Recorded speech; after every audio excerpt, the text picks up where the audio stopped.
Hello everyone, in this video I will show you how to view history on your Opera GX. So this is really easy thing to do. So I will show you the shortcut method as well as the longest method too.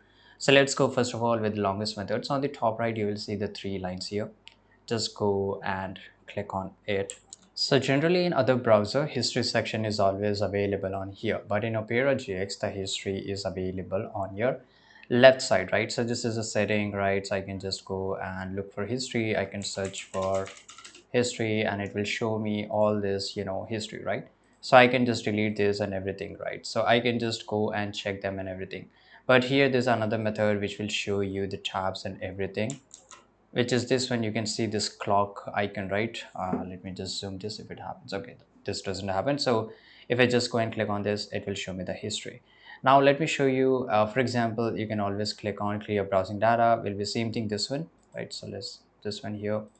Right now there's a one more interesting feature, redeem my soul. So what will happen here, there will be a fake history or something like that, right? So it will be afterlife or something, the meme always comes up from here. Okay, now let me tell you the shortcut key here, that is Control plus H, right? So it is Control plus H in your keyboard. So if I just press here Control plus H, automatically the history will come up. So this is a shortcut key, right? The easiest way is just go and click on here, just go and click on this history icon or just Control plus H and the history will show up. So thanks for watching this video. Subscribe.